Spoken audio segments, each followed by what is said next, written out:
Hello and welcome to the Manchester is Red podcast. My name is Steven Railston and we're recording this episode on a Monday afternoon after Manchester United's 2-1 win against Aston Villa at Villa Park at the weekend. I'm joined by Tyrone Marshall. There's no Samuel Luckhurst today. For personal reasons he's unavailable unfortunately, but Tyrone, you're in the hot seat. How are you? I'm good, thank you Stephen. Yeah, I'm good. Grateful for the last minute call up. I've been dashed here from Manchester City's open training. They're playing in the Champions League this week. What's the Champions League? No idea, never heard of it. United are going to be back in the Champions League anyways after that result. There you go. It's nice to rekindle our relationship, Tyrone. I've missed you. It's been a while. It has. It's been a while. Yeah. Nice to see you in person again. Anyways, to the listeners, in this episode we'll get into the Villa performance, a fantastic win, a really important, crucial 3 points. And at the back end of the podcast we'll talk about some transfer bits. And just a quick note from the editor, if you're watching on YouTube, apologies if the light is changing. The sun is coming through the window and I've been told there's nothing we can do about it because producer Seb isn't God, Tyrone. No, he acts like it sometimes, but he definitely isn't God. And also, sun in Manchester in February, we can't really complain, can we? It's a very much needed vitamin D, I think. Anyways, Ty, 6 undefeated in all competitions, 3 wins on the bounce, another really positive podcast. It's fantastic. Yeah, it is. It's going very well, isn't it? They are, like you say, they've definitely put themselves back in the top 4 race. I don't think by any stretch things are perfect. When that game went 1-1 yesterday, I don't think anyone thought there's only one winner and it's United with the way it was going, but they did win. And I think, I kind of wrote in this piece today, I think they've kind of shown their biggest strength over the last couple of weeks, and that's character all of a sudden. Like what happened at Wolves, the way they were cruising, they threw it away and then found a way to win it. At Villa, I mean, they were never cruising really. They were under a lot of pressure, conceded. And as soon as they conceded, I think we all thought they're going to lose this game. And they found a way to win it. And at the moment, they are showing a stomach for the fight. They're showing character. They've got players, the guy over your shoulder on the wall there, Casemiro, who's, he's playing a lot better than he was in the first half of the season, but he brings that kind of character and fight as well. I mean, him and Fernandes just moaned and complained about everything in midfield yesterday, and I know we're critical of that sometimes, but that kind of spikiness did feel like it worked yesterday. Hojlund has never lacked for character and attitude, but we're seeing more of it now, I think, and now he's in form with his goals. Like, even just the way he went off when he was subbed yesterday, just like arguing with everyone, Did you see the clip of... People thought it was a member of Villa staff. I think it was actually a fan wearing like a Villa coat. Well, I wondered what it was. I wasn't sure if it was a ball boy or something, just giving him loads of grief behind. It would have been a disgrace if that was like a member of Villa's staff. No, I think it was a fan. I think it was a fan in official gear. But he was giving Hojlund a mouthload of abuse, wasn't he? Yeah. I think Hojlund just kind of laughed. I think he actually put his hands up to say 2-1 or something, or I can't remember at that point, but an interesting little observation. It was like that moment was funny because he was clearly taking forever to go off the pitch, wanted to go off a different way, he squared up to one of the Villa players, just general time wasting, but you see in that kind of edge and that spikiness, which I think we've always seen in Hojlund's game, but it feels like there's a lot of that running through the team at the moment. Maguire's leadership feels like it's back, now his form is back. He was talking to the ref a lot yesterday.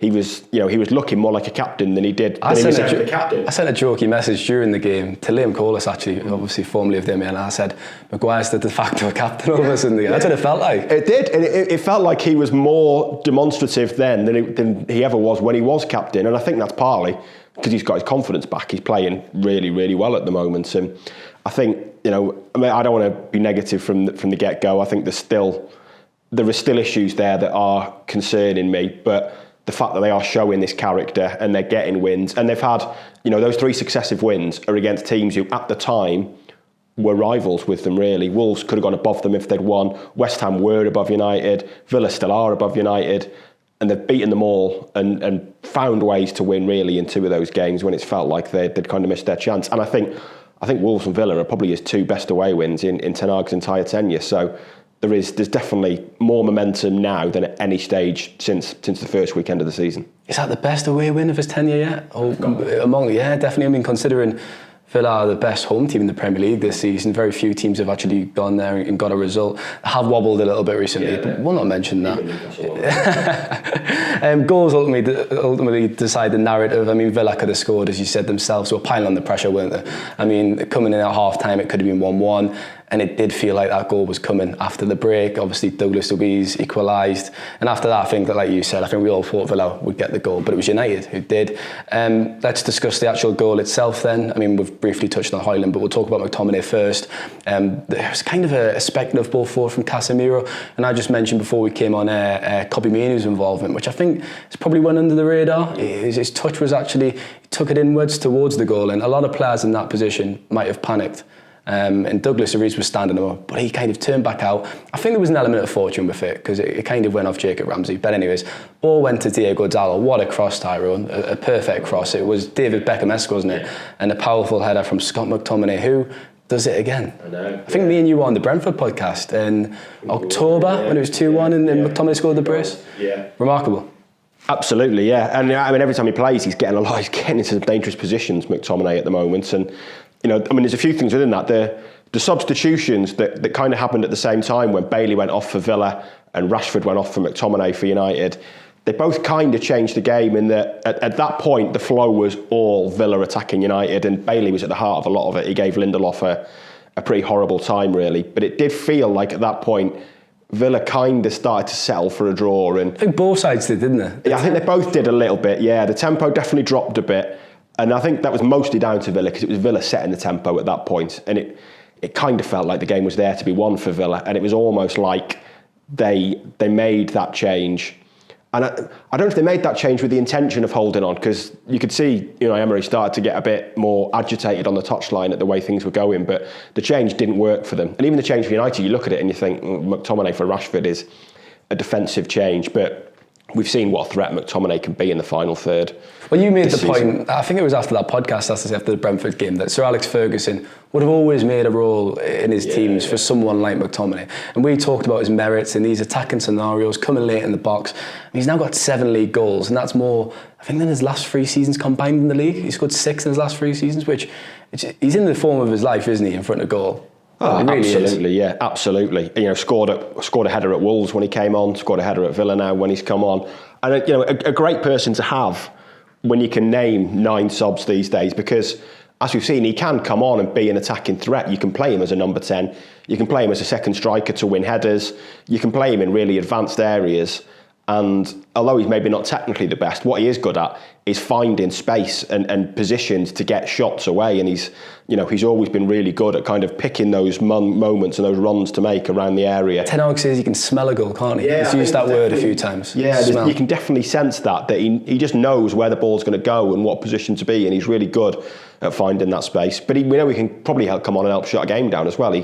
If United had been winning that game, he could have come on for Rashford and played deeper. So definitely someone to have around the building for sure. And on Dalot, I thought the interesting thing with that cross is that they'd actually had a dangerous attack, maybe even pretty much the same move, but a minute and a half before maybe, where Dalot was in a really good crossing position and tried to take his man on. I think it might have been Digne at the time, and tried to take his man on, and he made the wrong decision in taking him on, and it kind of lacked conviction. I think United want to throw in from it, but it was a dangerous counter-attack, really. It felt like Dalot just got it wrong. He took the wrong decision in taking his man on. He couldn't work half a yard, and he couldn't get his crossing. And then, 90 seconds, 2 minutes later, the ball falls to him, and he puts a ball like that in, which, whether it's Hojlund, whether it's McTominay, it was just absolutely asking to be attacked. Put your head on that, son. Yeah.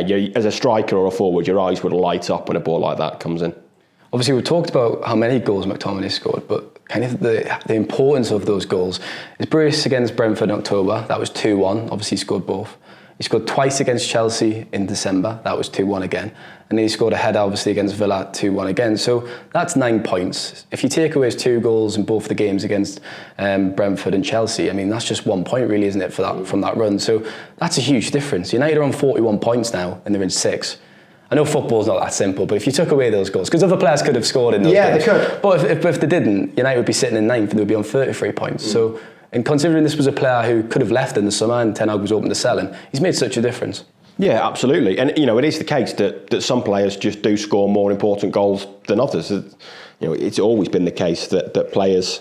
There are certain players that feel like they step up at the moments when they're most needed, and I think McTominay like me at 5-a-side. Like you at 5-a-side, when I'm not done attacking your ankles. Yeah, mostly you are attacking people's ankles, so I'll have to keep an eye out for the moments when you're stepping up instead. But no, I think McTominay falls into that category that when the going gets tough and there's, the game needs someone to make an impact, then he is often there and can be that man. And we saw it with this goal. We saw it at Wolves in a way, because although so much happened after that, it felt like at the time his header to make it 3-1, which was a really good header. Really strange watching that live, because it was one of those we had no idea from behind how it had actually gone in, and then you see it and how he's kind of cushioned the header, someone jumping in front of him. But at the time it felt like, with Wolves having just scored, United going 3-1 up, it was like, well, he's killed the game off now. And obviously he hadn't, but it still felt like an important goal at the time. And I think he's definitely someone who kind of senses the moment and senses the hour of need, as he did against Brentford, of course. That was the most famous one. We'll end this part by talking a bit about Hojlund, of course. I mean, 5 goals in 5 games now. We wondered when it would click. We said it was only a matter of if, not when, and it really has clicked in an emphatic manner now. It's great to see him scoring, because the potential was always there, but he's playing with real confidence and swagger now, and that was a scruffy centre-forwards goal, and I love how he scores those type of goals. Yeah, and we're seeing a lot more of them. That his goal at Wolves was like that, just bundling it over the line, finding a way to get it over the line. And he had a pretty good opportunity before that goal when I thought he'd actually done really well to create it. His pressing, he won the ball in a really dangerous area, got the ball back from Fernandes, and then just couldn't really get it out of his feet. But yeah, it was right place, right time, really. And I think for a long time, United have lacked a striker that does that. I mean, that is not the type of goal that you can imagine Anthony Martial ever scoring, or Rashford, really. Cavani did score goals like that, but obviously his impact was pretty brief, really. So it's promising to have a player like that, and it is amazing how that goal against Villa on Boxing Day has just changed everything. But we said that though, one goal can change everything. It gets your confidence, it spikes your confidence, it gets you going. And look at him now, he's flying, isn't he? It is, yeah. He really is. And then the strange thing is that you didn't watch Hojlund in those 10, 11 games when he didn't score and think he is lacking confidence. And I asked Tanag about it after Wolves, actually, and to talk about his character and his attitude, really, rather than like his technical traits. And he was full of praise for it, and about how he, when things weren't going well for him, he never went missing. He still took on chances, he still took on shots, he still got in the right areas. There was never really a moment when he looked like a player on a long goal drought. And sometimes it's just the way it goes, that suddenly everything you hit goes in, and that's what we're seeing at the moment. And it's huge for United, because there'd have been, around Christmas, New Year, Ineos have been looking at that thinking, right, we need a striker in the summer, and we might need a £100 million striker. We might need an Osimhen type who can lead the line. Whereas now they're looking at it and going, well, maybe this guy is actually ready to lead the line. I think he's had to do more this season than United would have wanted or expected, and more than probably is fair on him, because let's not forget, he's still pretty inexperienced. But the way it's going at the moment, you wouldn't worry about it if he was to start striker next season. I don't think he looks kind of ready to take that mantle on now. Still only 21 as well. Obviously celebrated his birthday last weekend. I mean, he's coming to the boil at the right time, isn't he? It's the business end of the season. It's a cliche, but if you want your striker to start scoring, it's this time of year, heading into March, April, when the games actually mean something. So that's great to see as well. We'll leave it there for part 1, and we'll be back in a moment for part 2.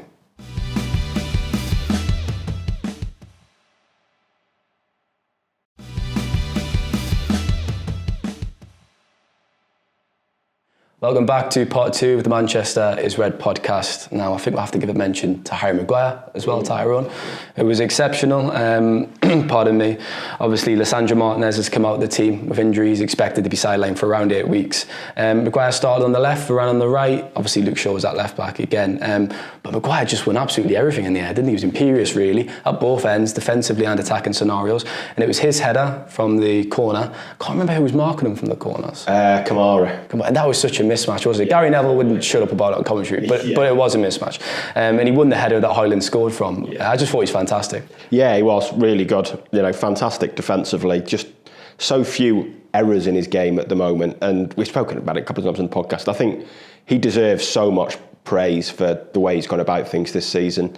And we spoke about it when he wasn't playing well, and even when he wasn't playing well, the criticism he got was so over the top, and the way, I described him as a pantomime villain, and that's what he was for a long time. He was the pre-season tours when he's been booed, when he was when he came on for England at Scotland and was just that was as recently as, was that September? September, I was looking at that. And it was the same when he came on against Arsenal, came on for United against Arsenal, when the game was level, and Arsenal fans just cheered his every touch, like they knew a mistake was coming. And it was just really strange how this £80 million defender, who is not worth £80 million, but just how he'd become this figure of fun, basically. Well, two reasons. One, he plays for Manchester United. Yeah. Two, he's English. I mean, that obviously if you go to Scotland, that comment applies more than when you're south of the border. Yeah. But if you play for United, you are going to be a target. And I guess a few high-profile mistakes, an £80 million player. But again, the kind of, as you said, the criticism, it spilt over into personal stuff, didn't it? It was personal vitriol. Yeah. And it was bang out of order. It did go too far. Totally over the top. And, you know, I thought Gareth Southgate was really good at pointing it out, actually, and how this kind of monster had been created around Maguire, that he was just there to be ridiculed and poked fun at. And don't get me wrong, when he plays badly, we can say he plays badly. But some of the abuse he got, some of the stick he got, and not, you know, him being cheered by Scotland and Arsenal fans isn't really abuse, but it's just like parody, isn't it? Like Mickey taking and just so weird. One of those incidents on its own is you don't think anything of it, but it was the fact that all these things come together, don't they? And that.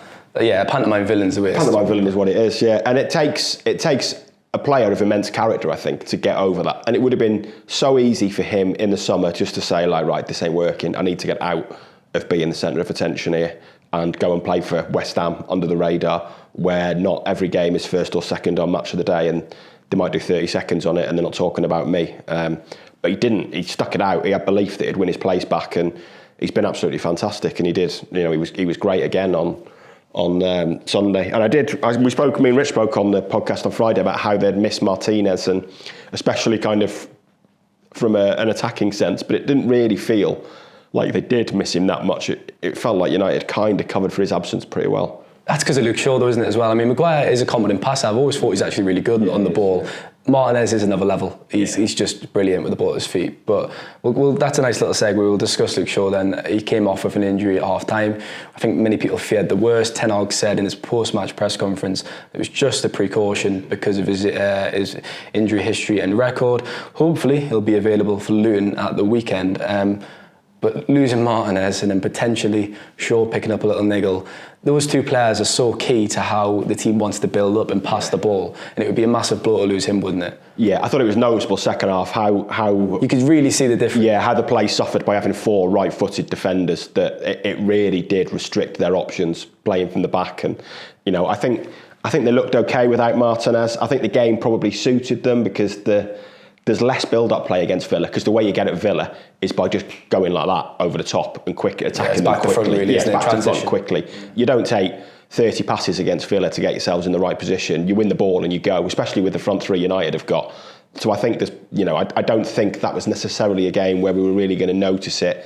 It might be like against Luton or against Fulham coming up, where we really notice Martinez's absence and what he can do with those line-breaking passes, and the benefit of having that left foot, right foot combo. But no, I mean, if you know the benefit of, we talked about the Champions League at the start. The benefit of not being in it is they've got a full week to prepare for virtually every game now. They've only got two midweek fixtures left, which might change if they win another game in the FA Cup. But you know, at the moment, it's virtually 3 midweeks constantly. So they've got a week to get Shaw right, but you know, they desperately need him to be right, because they've got no other left-footed option. And obviously they could play Dalot there if Wan-Bissaka's fit, but he missed training on Friday and obviously wasn't fit. So, you know, it restricts the options. And I mean, Malassi has been such a strange one. It feels like he's been close to a return a couple of times and then is still missing. They sent Reguilon back, which me and Rich again spoke about on Friday. I think seems a bit of a strange move, that one. I don't know why they sent him back, really, why they went for that break clause unless they thought they clearly thought Malassi was about to be back, didn't they? And he actually had returned to light training on grass, but since then he's not actually been spotted, which is a concern. It's a red flag. Yeah, and I mean, Ten Hag mentioned him on Friday on his press conference on Thursday, just to say Tyre's still out, which every time he says I think he means me. I'm like, no, I'm fit, I'm here, I'm raring to go. But you know, they exercised that break clause in the first week of January with Reguilon. Where they maybe waited a few weeks, they might have thought. You were a fan of Reguilon, didn't you? I always thought, considering how bad the first half of the season was, I thought he showed a lot of character and looked... Yeah, I think in his first few appearances he did quite well, but I think there was a drop-off after that. There's probably a drop-off. And he's at Brentford now. He is. I think he's done okay at Brentford. I mean, he's only played a couple of times. Watched him the other night, actually.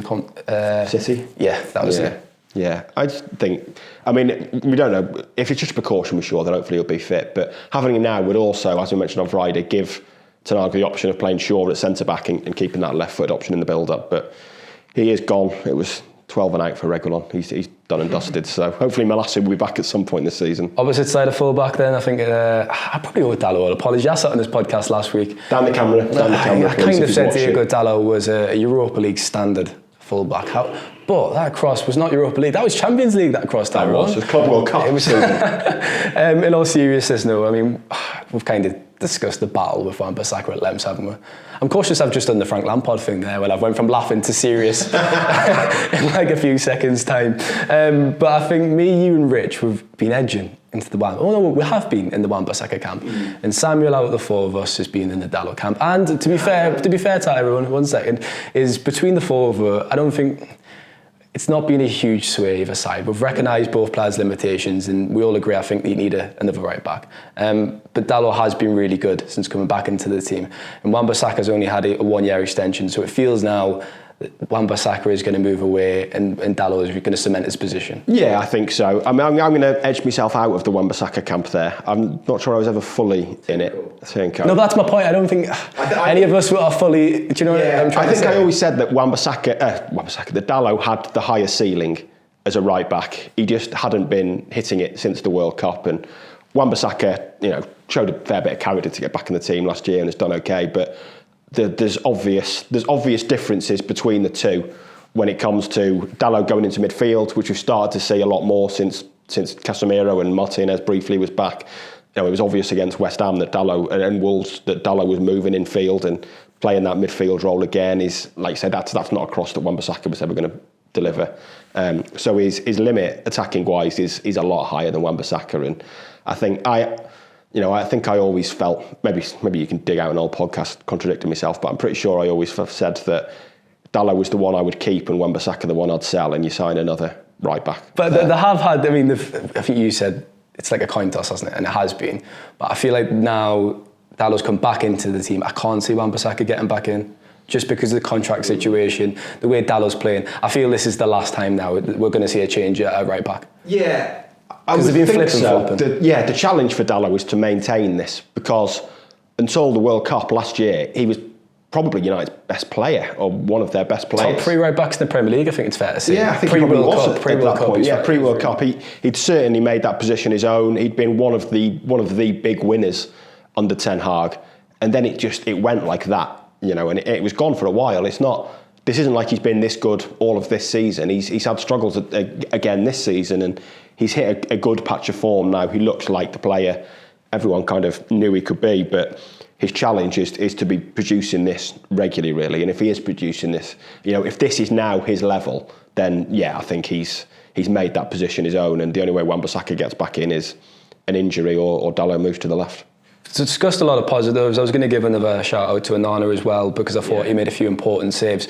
But you kind of expressed a few concerns in the first part. They do need to control games better, don't they? Because Villa, as we said, goals decide games and narratives, but Villa could have easily scored themselves, and they were kind of on top for a large part of that match. Yeah, they really were. And I just think they've got to... I think it's a bit simplistic, but one of the reasons they're winning games now when they weren't in the autumn is Onana's making saves and Hojlund scoring goals. Like, it's a simplistic analysis, but it's true. Yeah. That is a big difference to what was happening in the autumn, and Onana was really good again. But they just, and I've said this all season, they give up way too many shots to long-term be a successful team. And I was looking through the earlier 16 shots. Tottenham had 16 shots, Wolves had 16 shots, West Ham had 22, Villa had 23. You just, you're living on the edge, really, winning those games. Obviously, they drew against Tottenham.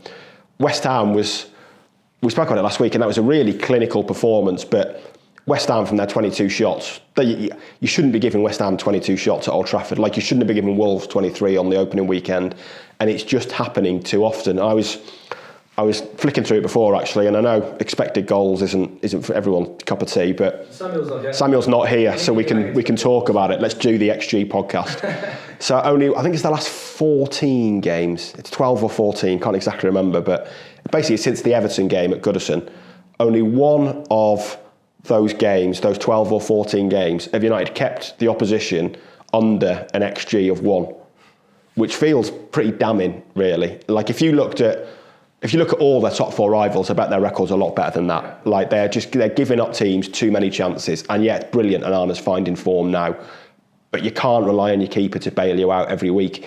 If you're going to finish in the top 4, you've just got to be better. Well, across the season, that's going to level out, and you're going to perform how you allowing chances. Yeah, exactly. You know, this is the thing. XG doesn't tell you. XG shouldn't be used to tell you this should have happened in this game. But over a season, it's a long-term indicator. It's a long-term indicator. Yeah, it's not a 90-minute thing really. It's a long-term indicator as to what's going to happen. And if you're regularly giving up more than 1 XG a game, it means you're pretty much going to concede a goal every week, which is in a way is what United do. And I just think they've got to tighten up there. And I was going to say it's an ongoing defensive issue, but I don't think it is defensive.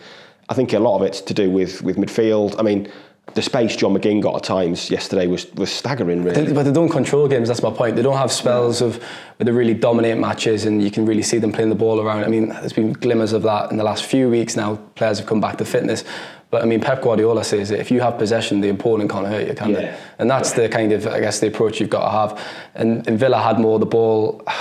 Yeah, I think you're right. It's not a defensive issue; it is a midfield issue, and you could extend that to the attack as well because it all comes into one, doesn't it? Really, pressing from the front. Yeah, definitely. I just think too often players are out of position, and I don't think that's an individual thing. I think that's a tactical thing from Ten Hag, and you know. I still don't think the pressing is what he wants it to be, and he's been here now for how long? Over 18 months, and he's talked about how he wants them to press, but the press still isn't convincing, and that should be right by now. Yeah, I think it probably should. And I always just feel like they're trying to set up like a City in a way. You know, I was at City on Saturday and you see at one point they had a corner and I noticed what they did from a corner in terms of where they were stationing their deepest players is basically the same as what United do. But City get away with it because they do control games, they do dominate possession, and they've got this structure where, you know, Guardiola doesn't really like counter-attacks. He wants his players to make 20, 30 passes so that they're all in the right position. And if they ever do lose the ball, you know, City very rarely get counter-attacked on because when they lose the ball, they've got the players in the right position to stop it. And the classic example for United is going back to last week when they conceded the 3rd at Wolves. And as soon as that happened, I can't remember who it was, but as soon as the Wolves player got the ball in the centre circle, and it was basically a 2-on-2 or a 3-on-3, I just turned to Samuel and said, how are they getting counter-attacked on? Like, how is this happening at 3-2 up in the 95th minute? It was unbelievable. It was really poor game management. But Andy lost the ball, didn't he? But even then, they could have still stopped it. Yeah, and occasionally that's going to happen. It's a corner. There's a good chance. 3-2 up, you should not leave yourself exposed. You should have enough players back to deal with it. And I just feel like there's structural issues there that mean they're still too easy to play against at times. And that's what it shouldn't be the case, should it? After this long, you can kind of, I guess in a manager's first season in charge, you have the benefit of the doubt. You give them time, they're adapting, especially because it was his first job in the Premier League. But after a certain period of time, these doubts, structural doubts, should not exist. No, they shouldn't. And I do think if they continue to be like this, then they won't get top 4 for me. That was my last question for this part. Yeah. What can you foresee for the rest of the season? I mean, this month always felt like it was going to be a huge month. There's obviously some big games. Luton at the weekend, then Fulham. I was just checking who else they've got off the top of my head. Forest in the Cup. Then that's the Manchester Derby tie at the start of March. Everton at home.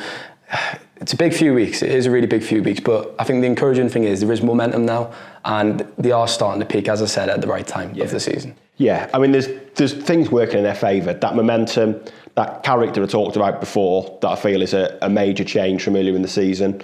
Onana making saves, Onana's form, Hojlund's form. There's obvious things you can look at and you think that's a big improvement. Do you not think City's going to be the big indicator then? Because after weeks of progress and us praising positively, it could potentially be the real acid test, and it will show how much progress they've actually made because they are genuinely excellent opposition. They've not been at the best this season, but they're still top. Yeah, but I don't think, as long as they don't lose 5 or 6-0, if they go to City and lose, you know, I don't think it should have that much bearing on the top four really, because no one's expecting them to win there. You know, that's not United's fight at the moment. That's the reality of it. I mean, the fixture list is interesting because they've played Villa twice now. They've played Tottenham twice now. That's realistically, I think it's between those three for 4th, 5th and 6th. And United have still got the top 3 left to play. And then other than that, I think they've got, you know, Newcastle, Brighton and Chelsea to play, but they haven't got their direct rivals to take points off, which probably makes it a little bit trickier when you're doing the chasing, I think. So there's probably a likelihood that if they're going to get it, they will need to get a result against City, Liverpool or Arsenal. And they'll need Tottenham Villa to slip up in places. Maybe only one of them, because I think 5th would probably be enough. But if they continue to average the opposition, giving the opposition 17, 18 shots a game, I just think they're going to concede too many goals to get top 4. So as positive as the last month, 6 weeks have been, as positive as all those improvements are that I've just mentioned, I still think there's more that needs to be done. They need to be harder to play against, I think, to get 4th. I'm a glass half full kind of guy, but I'd have to agree. I think it's probably going to be one step too far, because the first 6 months of the season were just sort of poor, weren't they? Yeah. And they've left themselves a big challenge. It's only 6 or 7 points, that's the thing, but it's the way, as you said, as they've been playing. Yeah. If you play like that and continue to play like that, although there has been encouraging signs, it probably doesn't bode well. I mean, the one encouraging thing for them is that I'm not sure if they can catch Tottenham, but Villa, it feels like the momentum. We talk about United momentum. It's working in the opposite way for Villa. They've started losing home games. I think United will finish 5th, and I think Tottenham will finish 4th. I think 5th will probably be enough. Yeah. Well, is that how it works with the? Yeah, as long as there's Premier Leagues in the top 2. Well, I was going to say, I think they're top at the moment, but a lot can change. I mean, if United finish 5th, they might need City to win the Champions League and Liverpool to win the Europa League or something like that. But I think United would rather be fans rather be in the Europa League. Yeah, probably come like April and semi-finals, we'll have a better understanding of like how that's working out. But you'd think City would go pretty close again, and you'd think Liverpool, Brighton, Villa, West Ham, all still in Europe. That you'd fancy Liverpool to win the Europa League this season. Yeah, you think enough teams would go far enough to make 5th enough for United. That's it for part 2 then. We'll be back in a moment for part 3.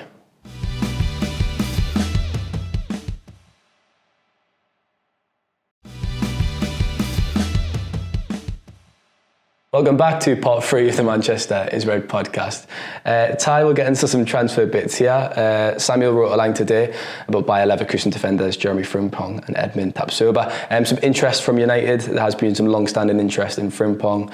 A very exciting right back. Obviously Tapsoba as a centre half. We were just discussing earlier on down in the office Frimpong's goal and assist contribution this season, which when you look at it on paper, it's fantastic. I mean, 8 goals, 10 assists. Leverkusen are flying at the top of the league. They beat Bayern Munich at the weekend. He scored in that as well, didn't he? He's got a really good goal, yeah. Neuer was up for a corner at the end. I mean, we've just discussed Dalot Wan-Bissaka there, but Frimpong would definitely be an upgrade, wouldn't he? Yeah, absolutely. I mean, I don't know enough about him to know his defensive definitely is a big statement. Qualities. Would you say he definitely is an upgrade then? Yeah, I think he's got to be, hasn't he? Yeah. I mean, I can't. If you put either of those players in the Bundesliga, I couldn't see them performing like that. So no, on that, but his attacking output is, even you put Wan-Bissaka in that Leverkusen team, he ain't doing that. But they do play. Leverkusen do play wing backs, and they play very advanced wing backs. If you look at, I think Grimaldo's their left wing back. I think he's got a similar number of goals and assists, and their wing backs are basically wingers / attackers. He's actually been put down as right midfield on Transfermarkt. I've looked at how often he's played on that side. But right wing back. He is a very attacking fullback. Yeah. And the way they've played under Alonso this year, like I say, I think those two wing backs are in, and maybe their second and third top scorers or something like this. They are really, really attacking. So I guess the challenge would be coming into a back 4 and doing it in a back 4. Don't know. I don't know enough about Frimpong to know how often he's played in a back 4 or whatnot. I think he has done it, but like I say, Alonso's Leverkusen this year, the wing backs are almost like wingers. They're that advanced. But his numbers speak for themselves. The quality of his play, he's been fantastic. His goal at the weekend was fantastic, really. I think he picked the ball up in his own half when Neuer was up for a corner, but he beat a couple of men, but it took him right to the touchline. But his finish from a tight angle was absolutely amazing. So, he does look a serious talent. And again, I don't know a lot about the centre-back other than that he's been pretty highly rated in the Bundesliga for 2 or 3 years now. So two players who are clearly, we talked about that momentum before, they're clearly benefiting from what Alonso's done at Leverkusen over the last year or 18 months or so. He's brought players on an awful lot there. He's clearly a very good coach because some of those players have improved beyond recognition, and those two are probably two examples of them. In terms of the priorities then, I mean, obviously that's a right back and a centre half. Could be some departures. Johnny Evans is out of contract. I'd actually give him a cheeky 1-year extension. I know his injury, there was concerns about his injury record, but he has had a few problems, but he's been available for a large amount of fixtures, and he's actually had a really good season. Yeah. I'd give him an extension for the sole reason that I think Varane's going to leave, and is 2 departures advisable? If you give Evans another year, bring in another centre half. So if we're saying they're going to sign a centre half tie and a right back, which other areas we talked about a striker? Ironically, you could kind of go through 4 or 5 positions and say that they need them. You could, yeah. Which we usually do. I mean, a striker, with Marshall going, a striker is clearly an absolute must. I think if Wan-Bissaka goes, I mean, I think, we've said right back is due an upgrade for a while now. But that's my point. So then if Marshall's going, Wan-Bissaka's going, a centre-half, Varane, potentially, even Maguire could go, potentially. Yeah.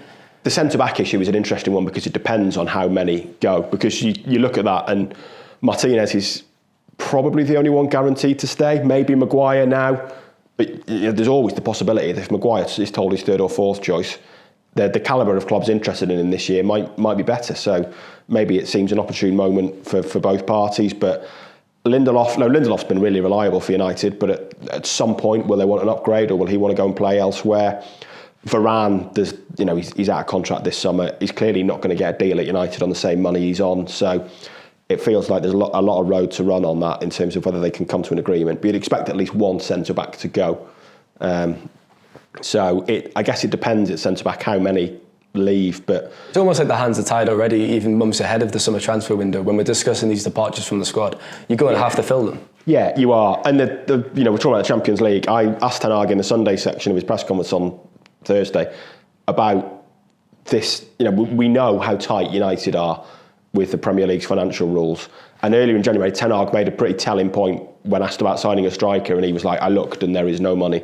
Like that felt like him making the point that I'm not surprised there's no money. He spent 400 million in 2 summer transfer windows. Yeah. I mean, I've got the fees up here. I mean, 81.9. This is without add-ons. 81.9 on Anthony, 64 on Hojlund, 60 on Casemiro, 55 on Mount, 46.8 on Martinez, 43.8 on Onana, and 12.9 on Malacia. Ericsson was a free transfer. I'll again stress those transfer fees are without the add-ons. I wasn't going to rattle them on as well. Yeah. But with the add-ons as well, that's over in excess of 400 million. Yeah. And that's spent over 2 windows. That's not sustainable, because that is a lot of money. That is a lot of money. But if they don't get in the Champions League, it is going to have a major effect on their budget this summer. And I asked Ten Hag about that, and he said, he kind of admitted the budget would be affected and said we'll have more financial power if we're in the Champions League. So if they only finish 6th, and the players they're losing, Martial is on a free, Varane would be on a free, Wan-Bissaka gets some money for, probably not loads.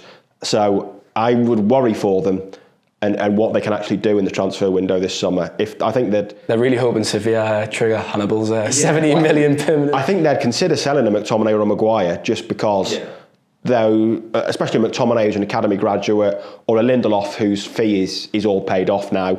Players who would be pure profit because they would just have to. And we're talking about a right back, a centre back, a striker. You're probably looking over 100 million just for those 3, really. I don't think anywhere else really needs an upgrade. I don't think, with Mainoo's emergence, I don't think you're crying out for a midfielder. Well, it begs the question why Mason Mount was signed, wasn't it, last? And in hindsight, in the summer. Yeah. And I mean, De Jong might be on the market now in the summer. I'm sure it the one he had his name again. Not spent on Mount and gone for De Jong. We're not doing that again this summer, Frankie De Jong. Yeah, let's hope not. But I think, the difference between Champions League and non-Champions League in terms of what United can do transfer-wise this summer, I think is going to be it's going to be really, really substantial, because we know how much extra revenue comes with the Champions League compared to even Europa League. But I mean, in all likelihood, as we just discussed before, chances are they might be playing Europa League football next season, which will have ramifications. I mean, we're doing this podcast on the 12th of February. We are. There's lots of ifs and buts and maybes in our answers here. Not a lot of absolutes, is there? Very few absolutes. Just to finish up then, loan watch for Kundo Palestri, scored against Barcelona, Ty. 3-3 in the end, a draw in La Liga. We've kind of talked about his limitations at the club. He was kind of given a few chances this season. I think back to the game against Bayern Munich away from home. I think that was his big moment, but he didn't really take it. He started away against Bayern. But look, a decent start for it's Granada, isn't it? I was going to say Gaddafi, that's Mason Greenwood. But what do you think? Yeah, I mean, it was a tap-in really, wasn't it, that he kind of... He missed one before that. The ball actually got played over the top, and it was a very decent chance, but he fired one wide. Yeah, you're right, it was a tap-in. It was a tap-in, but still scoring against Barcelona is a ticking the right box for sure. And he just needs to go and play games, doesn't he? I think, I'd be surprised if he made it at United now at 22, really. And, Ten Hag has barely ever started him, that Bayern game aside, really. So I think for someone like Palestra, I think it's just a case of if he can get games between now and the end of the season and get 5 goals, few assists, something like that, then he puts himself in the shop window, which is good for him and good for United, really. Well, we talked about his transfer fee, I think, 2 weeks ago when I was leaving. We had a brief 10 million. The thing is, he is a Uruguay international, and he does start for Uruguay as well under Bielsa. Yeah.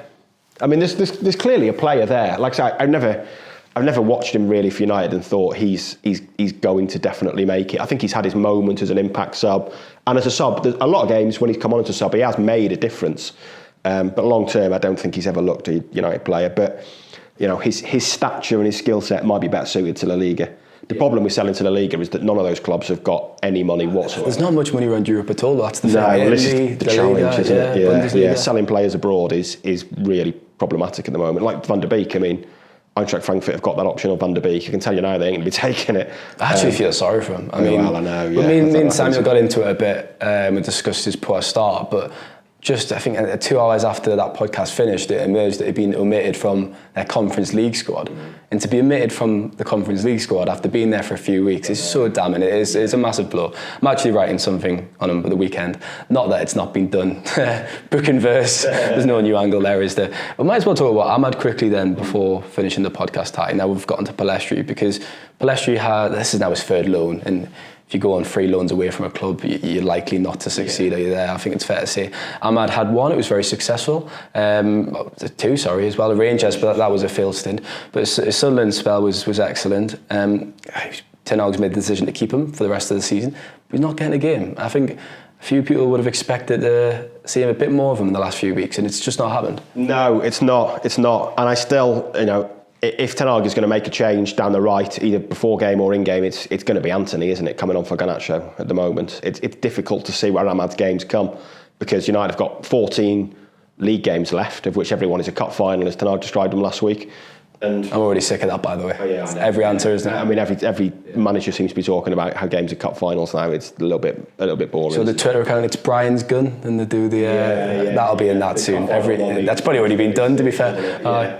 It's difficult to see where his games come from. Maybe a couple of sub appearances, but beyond that, I can't see him starting the game. It's you start to think it's maybe heading towards a point where he's sold in the summer, because he's not really had the chance at United, and that injury he had at the start of the season has really damaged him at a time when he was not damaged him, but damaged his prospects at United. Because there was a lot of cup games, and it was the start of the season, and that was the opportunity to get a chance. League Cup games, I was going to say Champions League games, 5th and 6th Champions League games, but they actually were quite crucial in the end. But they would have expected to see, well, in an ideal world, that group would have been done and dusted with 2 games to go. Yeah, and it's that stage of the season is the opportunity for players like that to get games, but that injury took away a lot of his momentum and I think has harmed his prospects. And if we get to the summer and he's made, he's played like 100 minutes, probably less than that for United this season, it's hard to see where he goes from there beyond the sale, especially when we've seen how ruthless Ten Hag has been with those kind of 20-year-old academy products who should be in the team or not. I think he's a better prospect than Palestri, purely because I couldn't imagine Palestri having the same impact in the Championship. It's a different division, isn't it, and different skill sets, but Palestri, like you say, better probably in La Liga, but Ahmad was fantastic in the Championship. And we've seen over the years the type of players to make the step up from the Championship. Jude Bellingham, Jared Bowen. It is actually a really good kind of education for these players. So it'll be a shame, I guess, but you're right. It's circumstances, and when's he going to get a game? He just probably isn't, is he? No, I don't know. I can't see a scenario, unless there's loads more injuries, I can't see a scenario where he plays much at all between now and the end of the season. Anything else to add, Ty, on our little transfer segment? Transfer mix segment, wasn't it? I think it's fair to say. Is that all wrapped up? I don't think of anything else. We are months away from the next transfer window, so I think we've done well to speak about it for that long, to be honest. Thank you very much for your time, Tyrone. Thank you, Stephen. And thanks to listeners as usual. Check out the Manchester is Red podcast on YouTube and across our social channels. We'll be back on Friday as we look ahead to the Luton game. Have a great week and take care.